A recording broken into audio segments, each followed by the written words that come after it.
Hello and welcome back to In the Kitchen with Pen. Now, the day of recording, it is St George's Day, the 23rd of April, and St George is the patron saint of England. So I thought that today we're going to have a really traditional British dish, and I'm going to start with the dessert, which is a little bit unusual, I know, but hey ho, that's me. And what will our dessert be? Well, our dessert is going to be a rhubarb crumble. Now, rhubarb season has started and you get amazing rhubarb in the UK. Okay, so I have some rhubarb and I've chopped it. I'm not going to stew it. Stewed rhubarb's okay. There's, not a lot wrong with it, but what I'm going to do is better. So to start, I need to put my oven on, and by my oven I mean my what do I mean? My Ninja oven. So I put it on 180. I don't want it to roast for 5 hours. Good lord. Oh, that's minutes, dozy. Right, I'm going to roast it for about 10 minutes, so I'm going to put that on now. Right, in my bowl that you can see there, I have got my rhubarb. The thinner strips I've cut a bit longer than the thicker roots. In here I have got some brown sugar, some lemon zest, orange zest, a little bit of orange juice, and the all-important ginger, because rhubarb and ginger go so well together. So I've got a small baking tray here, and I am just literally going to pop all of this. Look, you can see the ginger in there and the orange zest onto the tray, which I have lined with parchment paper, and I'm going to make sure I have just a single layer because it doesn't need to sit on top of each other. And what you have to also remember is this is just for two, so don't need loads and loads of rhubarb. Right, that's my rhubarb. I'm going to show you that. There you go. There is the rhubarb. Right, once this is preheated, it is going in, and I'm a silly sausage because I didn't move the level, so I need to move this up to level 3, and we're just going to pop it in, and we want it just cooked. We don't want it burnt, we don't want it stringy and falling apart. We want it just cooked. So shut the door and we'll forget about it for now. Also, obviously I have to crumble, so got to make a crumble, haven't we? So I've got my ingredients almost ready. In here I have got some flour, and it doesn't matter whether you use plain flour, self-raising flour, it doesn't matter. I've got 4 big spoonfuls of plain flour. I have 2 of the same size spoon of oats, just your ordinary porridge oats, and I have 4 spoonfuls of the brown sugar. So that's my dry ingredients almost, but I'm going to keep this ginger going all the way through. So I've got a nice amount of ginger, okay, about half of a dessert spoon really. There you go, and that's going in, and I'm going to mix it. And then obviously to make the crumble you need butter, so I've got some butter that I have cubed, and I'm going to rub this into this mix. So I shall bring you down and show you me doing that. Right, there you can see our butter into our flour, oats and sugar, and I'm just tossing it to get it covered in the flour mix, and then we're just rubbing it through our fingers as we do if we're making a pastry. So just between our finger and our thumb, not with the palms of our hands. We'll warm the butter up too much and melt it.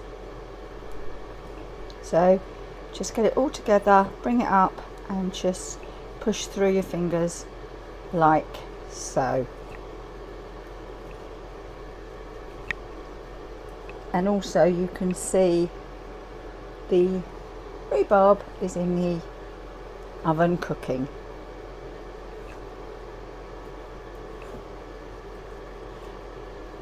You want to get the butter all the way through the mix. If you make too much, which I possibly have done here, it's fine. Just bung it in a bag and throw it in your freezer for next time. Obviously seal the bag, you don't want crumble mix all over your freezer. It doesn't freeze solid, so you may look at it and think, oh, this isn't frozen, I'm going to have to throw it away. Don't, it doesn't, it just does not freeze solid. The butter, it was about half the amount of butter to the amount of flour and oats. If you don't want to put oats, just put all flour, but again, half the amount of butter. Right, can you see? I'm leaving some quite chunky bits.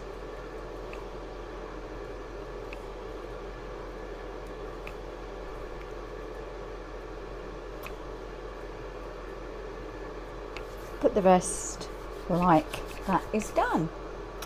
So you'll see this when the rhubarb is cooked. At the 5-minute mark, I took the rhubarb out, turned it all over, and I actually turned the tray round as well, just to get a nice even cook. And this is the dish that I'm going to be making the crumble in. It's just a Pyrex dish, and I shall put the rhubarb obviously in here, let it cool slightly, and then put the crumble on top. This dish goes in any oven, and actually I haven't used it, but because it's because it's got Pyrex, I don't know if you can see that, let's turn it around, written in capitals, that should be okay to use actually in a pressure cooker too.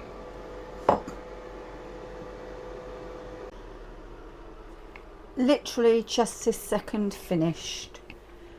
So as I've said to you, I don't want it overcooked, so let's just take it out and it smells lovely. And can you see it's all sort of caramelized lovely now. So we'll get it put into the dish to help it cool.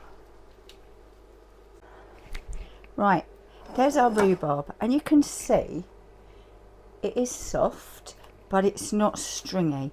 Even the bigger bits, they've got some yield, they're moving.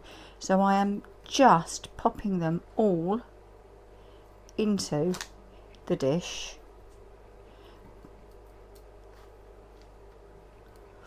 Oh, lovely. I think we'll definitely enjoy a bowl of this with some custard later. I mean, you could put it in here all in nice, neat little, see that started to go stringy, but that's fine. In nice, neat little rows and piles, but you know what, we don't eat like that, do we? So I don't see the need to cook like it.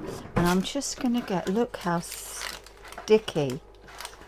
And this is the sugar, the orange juice, the all-important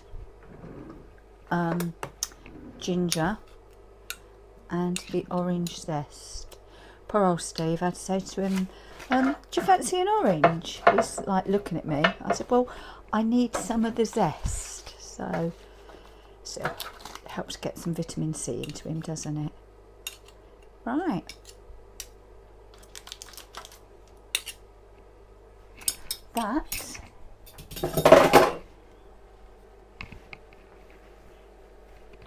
here is our rhubarb ready to have the crumble on top of it, but as I say, we're going to let that cool, so you shall see the rest of this a bit later.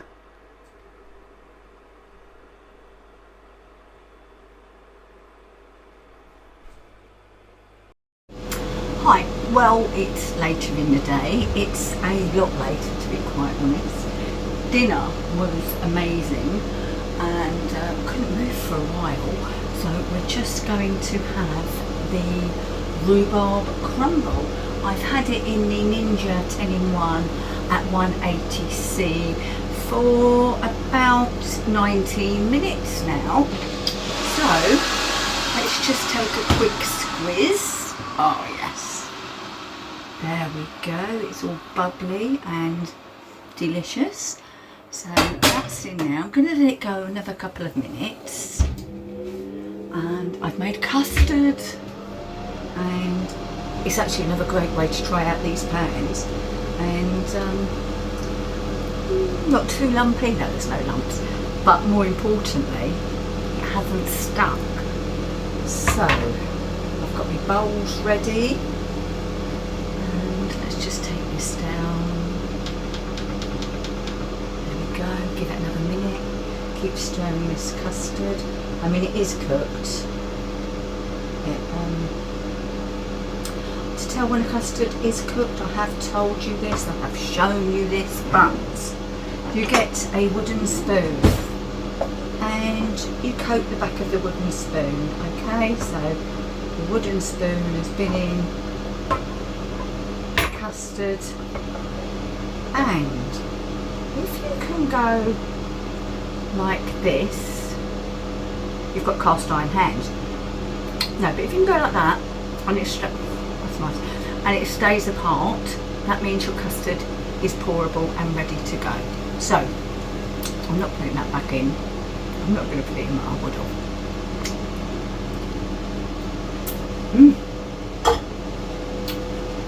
Fabulous. Right, I'm going to get set up. Bring you down, and you can see our rhubarb crumble, rhubarb and ginger oaty crumble. Crumble cooked, custard cooked. Let's dish up.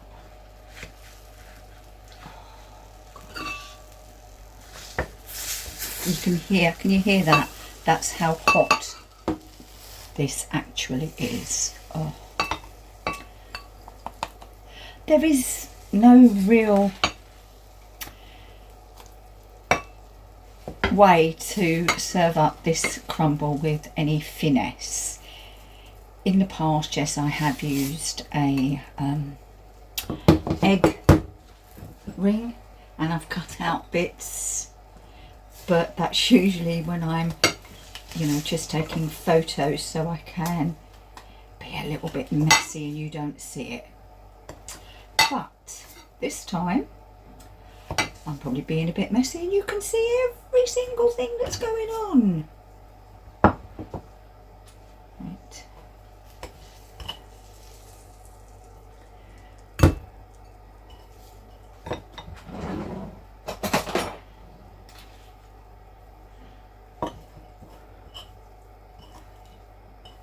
So the crumble, it's, I'm trying to think of the right words, it doesn't make it sound disgusting. It's the bottom of it, it's got all the juices from the rhubarb and the orange juice, and the top of it has stayed nice and dry. So it's not, sometimes crumbles can be literally a bit claggy. That's the word I was looking for, a bit claggy. But hopefully this one isn't. Now, let's get some custard on.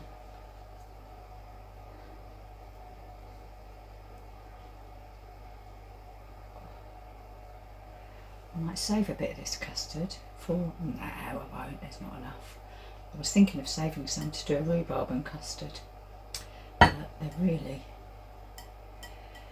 Crikey, I don't think we're going to eat all of this, but we probably wouldn't eat it tomorrow either. Okay, there is our saucepan, but again I'm just going to go round. Look at, you can see, look. Just going round with the spatula, and that, look at it, it's all coming off. So perfect. Put some cold water in it.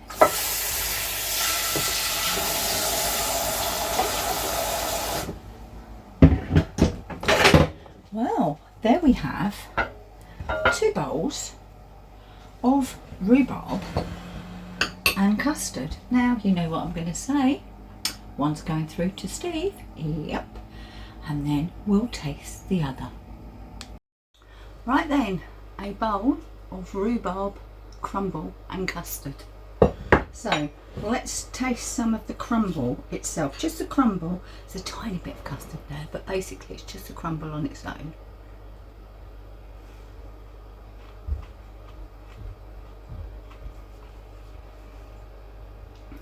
Oh, straight away I got that ginger, which is what I wanted. Now let's try. Oh, that's lovely.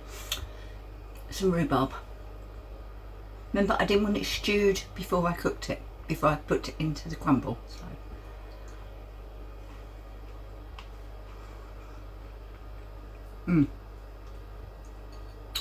Oh. Lovely. And custard recipe is on here, if I remember, which I hope I will. I'll try to link it. Oh. Right, so I've had all the components separately. Now I'm gonna have to go in, just keep chopping off my spoon, for a bit of everything. Oh gosh, don't look. A bit of everything. So I've got some of the crumble topping, I've got the filling, and I've got, not on my finger it wasn't, and I've got the custard. So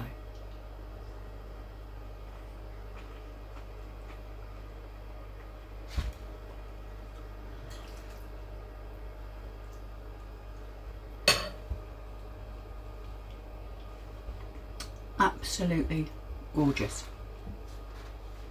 So once again, very happy St George's Day to everyone, and want to make a traditional English dish. You can't go far wrong with today's roast beef, Yorkshire puddings, roast potatoes and vegetables, followed by rhubarb and ginger oaty crumble. The rhubarb and ginger oaty crumble, I'm going to give it a double thumbs up. So thank you for watching. Hope you've enjoyed it. If you have, give us a like. If you like what we're doing, don't forget to subscribe. And if you have subscribed, ding that little bell down there, and that way you're notified every time we put on a new video. But for now, thank you for watching, and I'll see you again very soon. Bye bye.